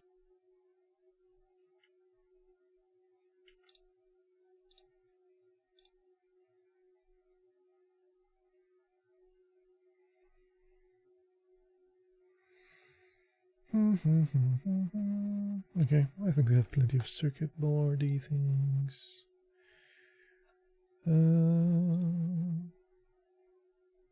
More magnet coils.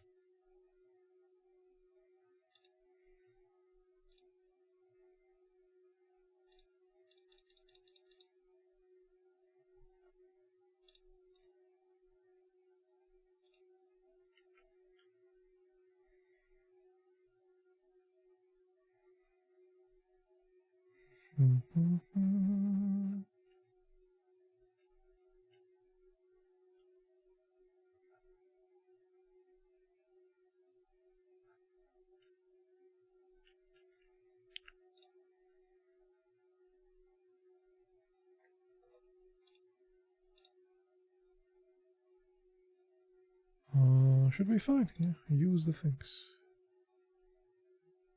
Oh, he's going to try to make this thing, the first upgrade, this thing. 20 of those and 20 of those. Fine, we'll do that. Jesus. Jesus.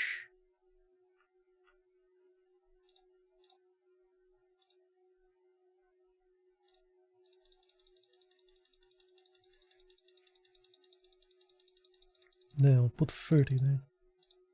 Happy now.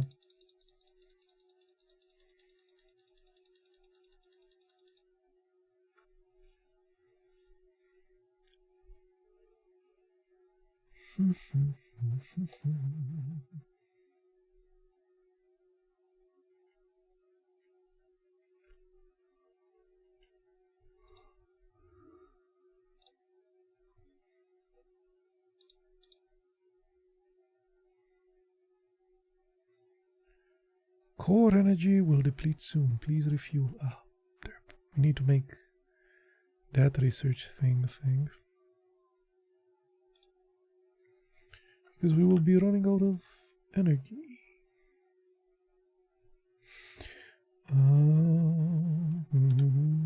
Nope, not that.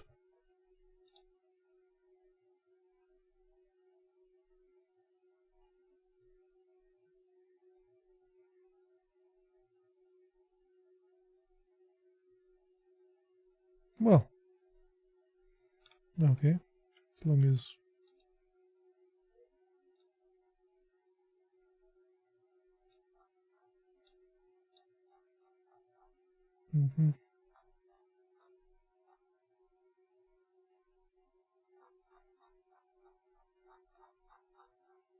cool, like a whole thing.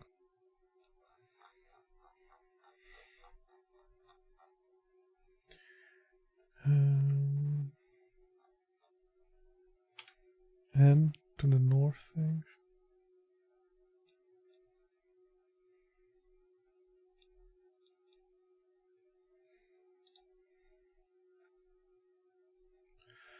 Right, where were we? We were depleting our thing. Let's go back. No more energy.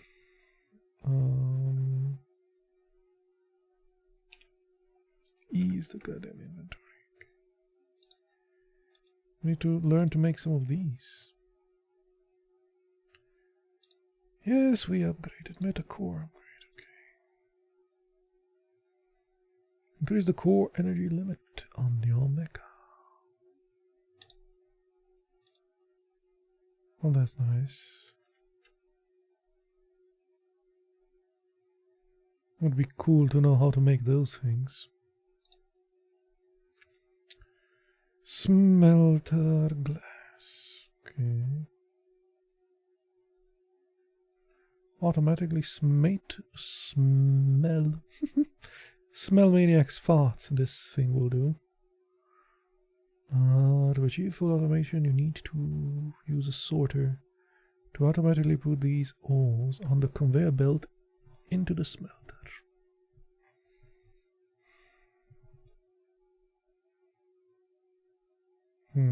Full automation. It will take a bit, I guess. Electromagnetic matrix, one of the 5 basic source codes that keep the center brain of the simulating. It is the foundation of all scientific and technological research. And the Matrix Lab.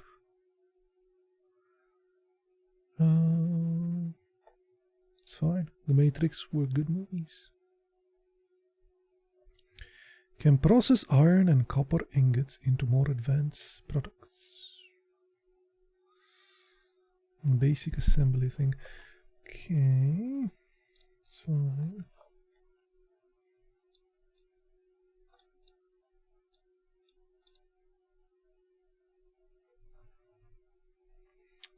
This would have been the better thing to do first. Conveyor belt sorter. Okay, and storage. Fine, activate that. Do that when you can. We'll make some sprockets. We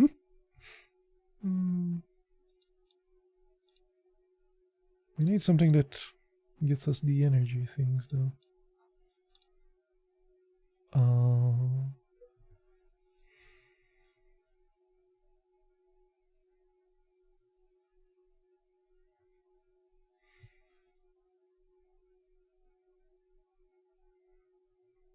Water pump, okay.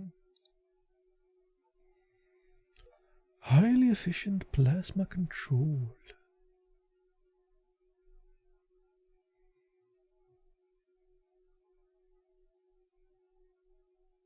Crude oil.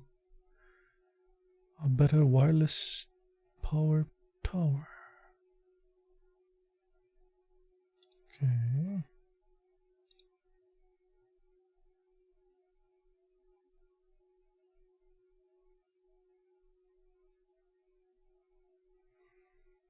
This is all well and good, but how the hell do I make the...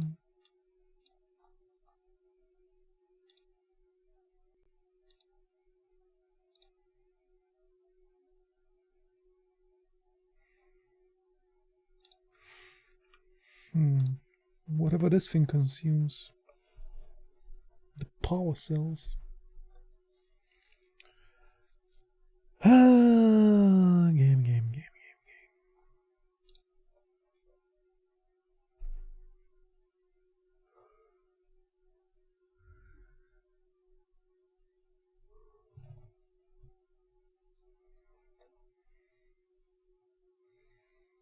In the early stage, gathering trees and plants on the planet can obtain two primary fuels, log and plant fuel. Coals are also good fuel for choice.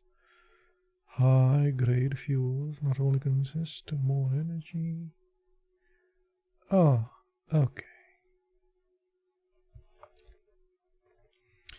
I get it. Better chop some trees and stuff. Right. Deforest some.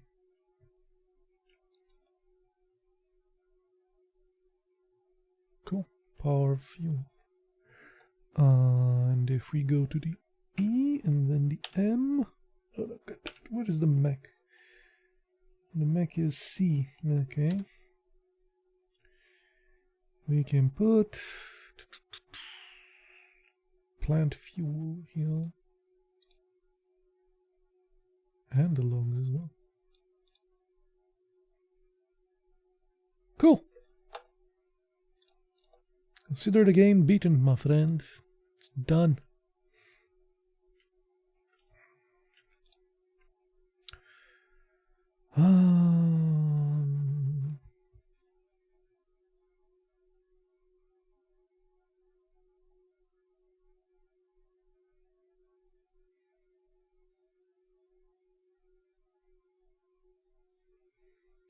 Speedrun.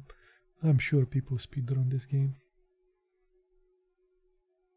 They speedrun it to... They speedrun Factorio all the time. There. I don't know if you ever watched those guys. I played a bit of Factorio. They have like factory blueprints and stuff. The game itself doesn't have what it didn't used to have when I was playing it. I have no idea. They changed it. But they didn't used to have, you know, factories and stuff. So you would build a connection of these things, you know, all the things that you had, and you would make yourself a little blueprint to make the most efficient factory for one thing, one complex thing. And there would be a lot of, maybe not a lot, but like 4 or 5 players playing at once, and each one of them was working on one thing, building a factory for that or this or whatever. It was quite insane. I was playing like this. I was playing like a casual derp. Like a buffoon.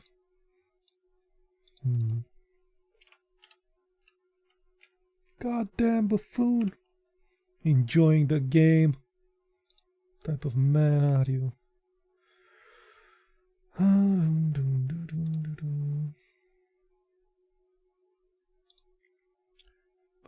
We should build more of these. I mean, you can't blame them. They liked the game so much they played it. Can now build a smelter. They played it so much that that was the next challenge, you know, how fast they could finish the game.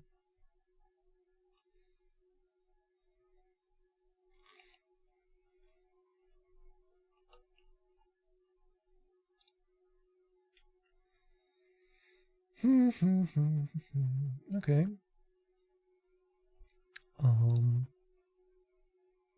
Oh, right. We also need those things. F is the replicator. Okay. Need to learn the things.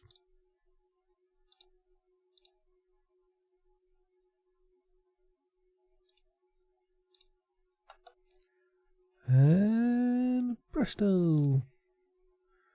We now have basic logistics.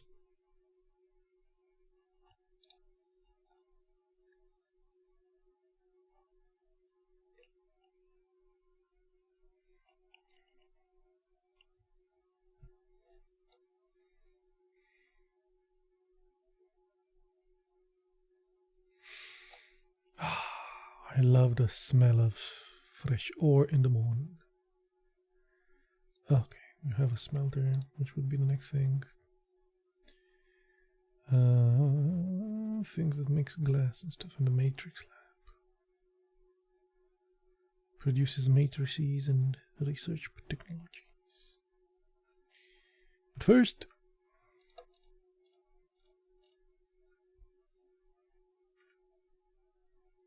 let's make our first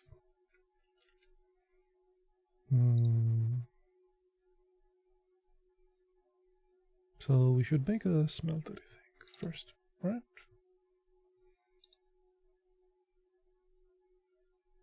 Smelter. Probably close to some energy, maybe.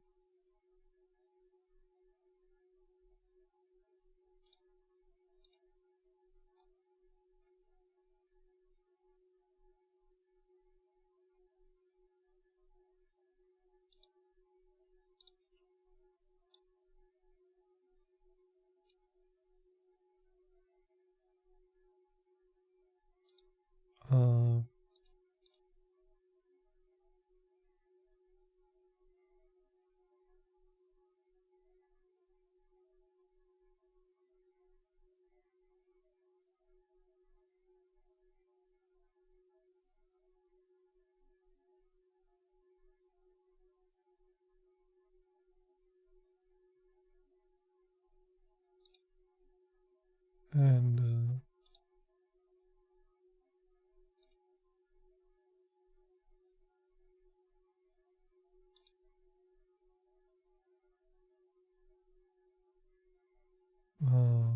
like this. That doesn't seem right.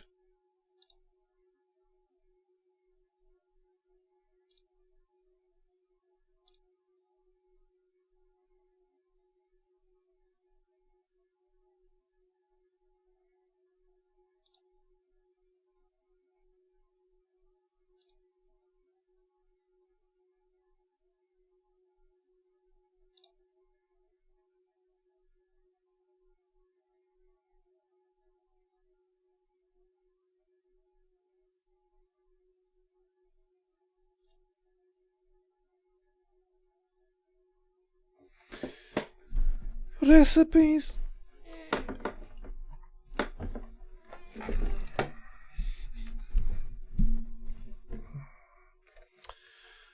Well, that doesn't seem right. It should come the other way. Sorter.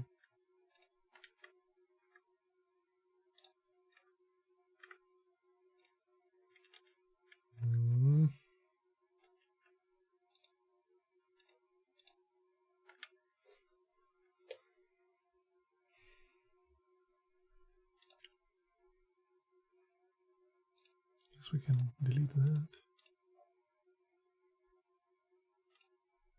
Okay.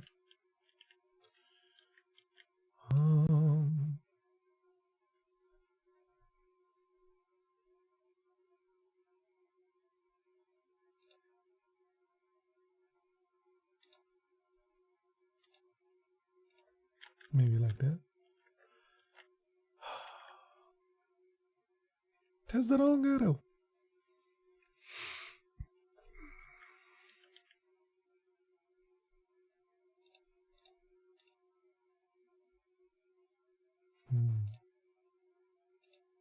Should it be the other way around? Anyway, I put it, it goes like that.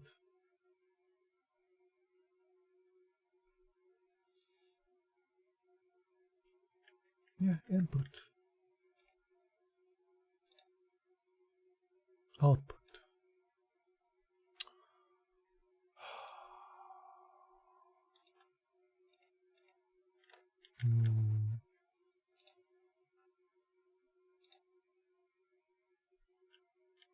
Input.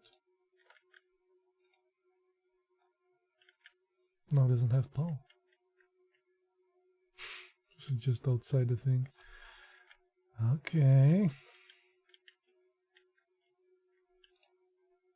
Where was the thing?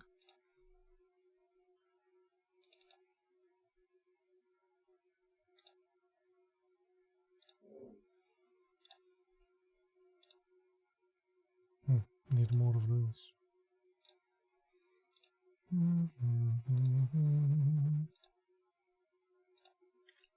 Life is material. Get some material.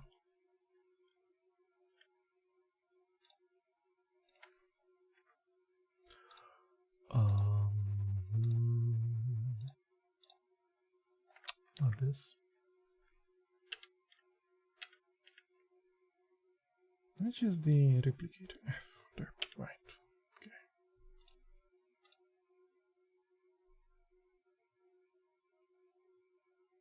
Just make me one of those. I want to place it next to this thing. Not sure how the wind affects the game, but meh.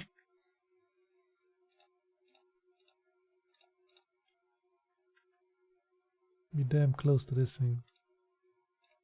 Give them power. Okay. It's walking. It is alive.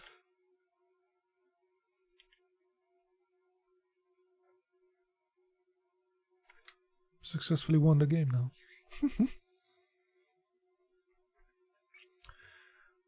Wind rarely does anything in most games. Well, in this one and surviving Mars, apparently, they do good things.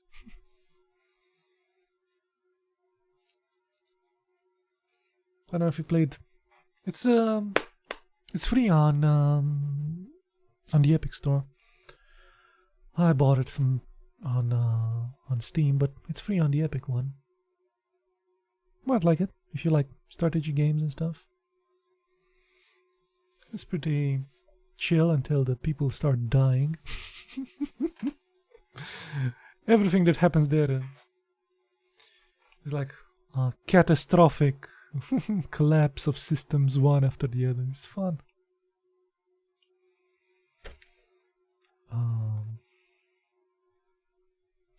Well, now that I won this game, you know, you can only just slightly improve the things.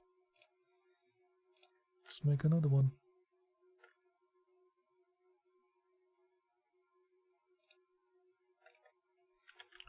Let us slightly improve the situations here.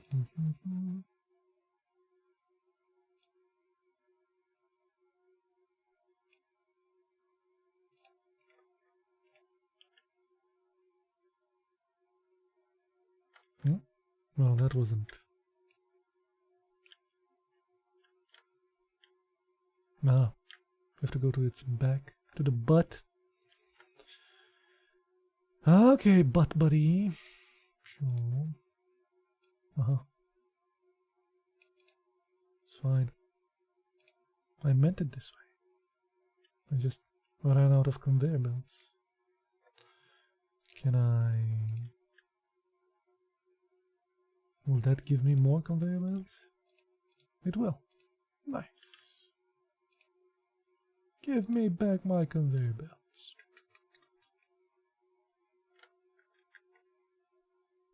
Mystic with the roses. Thank you, Mystic.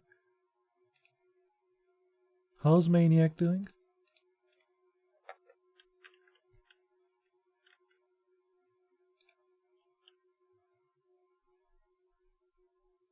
Thank you. Is he winning? Ooh. Geek is following. Thank you to follow.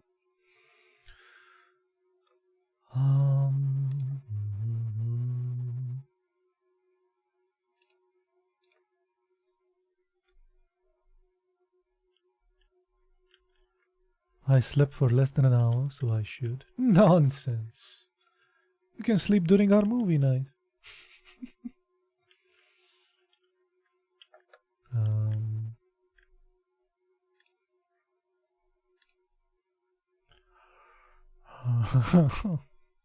You really should get some sleep. It's fine.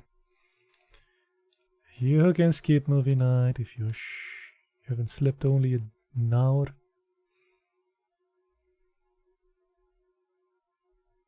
Yeah, the good old movie to get your Z's in. We lost, but we didn't go without a fight. Ah, man, I'm sorry. Sorry, buddy.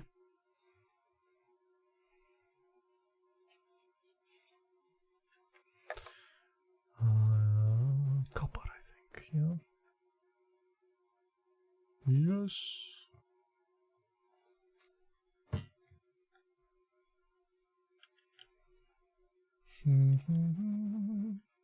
Perfect. Automated. Copper and iron.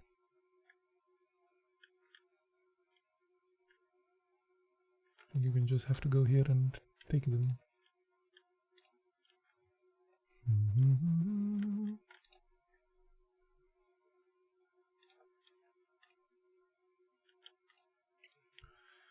And I think I have a storage thing. Used to store products, but capacity is limited, 30 slots. 30 slots? Type of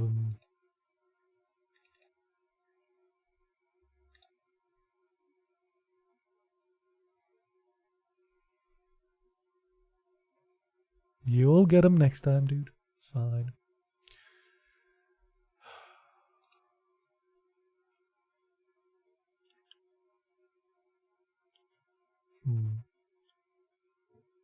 This thing will need power as well.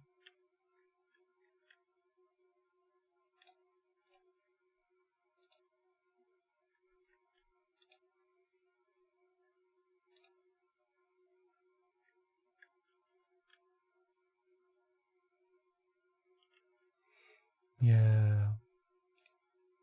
Let's make more of these.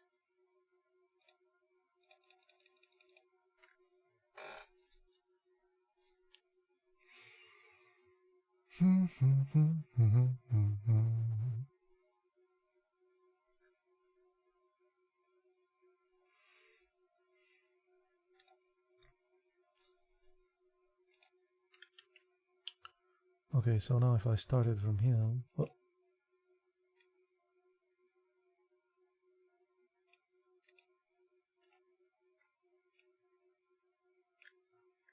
Should be fine, right?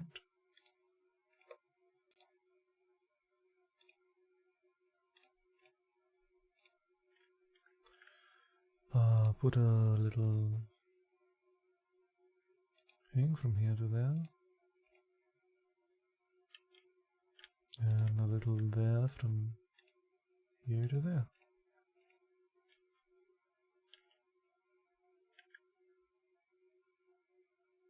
Nice.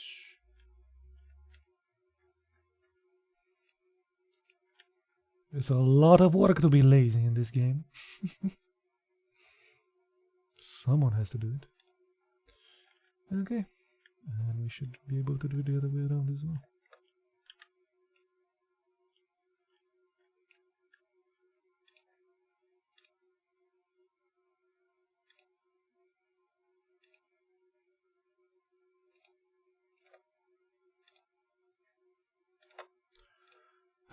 Build me more conveyor belts.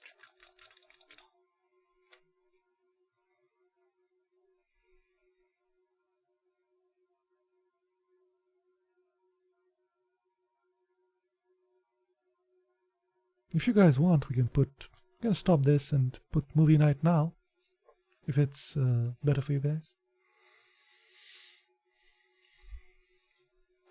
I don't mind.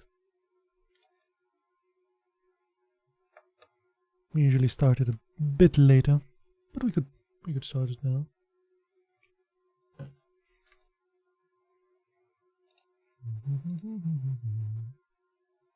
Is everyone here? Well, they were.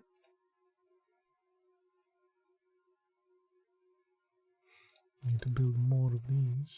Build another one that.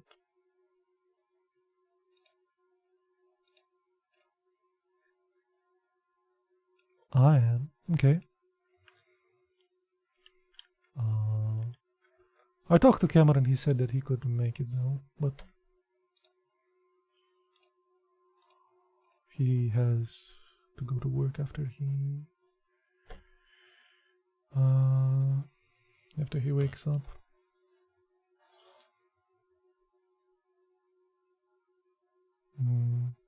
What do you say? You wanna start it?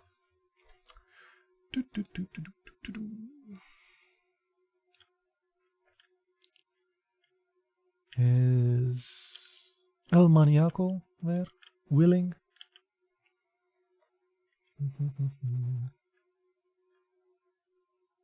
I blame Maniac for my lack of sleep. Should blame him for everything, you know. Global warming.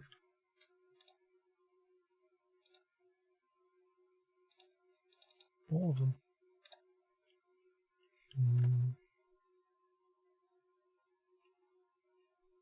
Did you play COD all night or something? She did play when I found her awake. And then I had to go do a nasty thing. I'm kind of feeling the repercussions now. And then when I came back, she was still streaming. And then Maniac said he was trying to get some practice. And she went offline not that long ago.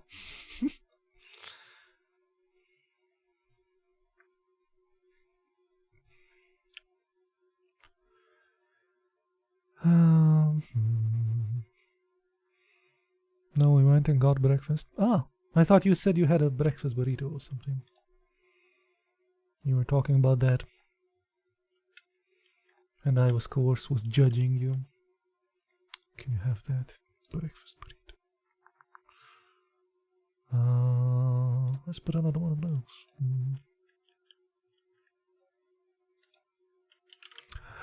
Breakfast, we all know lunch is the most important meal of the day. That's why I skip it. You skip the most important meal of the day? Just to spite. Just out of spite. I know you're the most important and I don't care.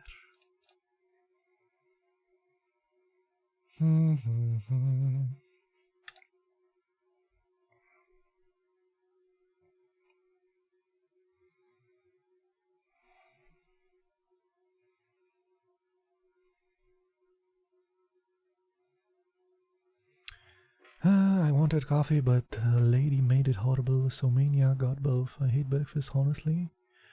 Unless I haven't slept yet. Okay. I like breakfast. I'll be with Cam on this one. The nice Christian breakfast. A nice way to start the day. Okay, I'll save. It's about a bit like an hour earlier than we used to do it, but yeah, start movie in about 10 minutes or something. Thank you for stopping by. I'll see you on Discord.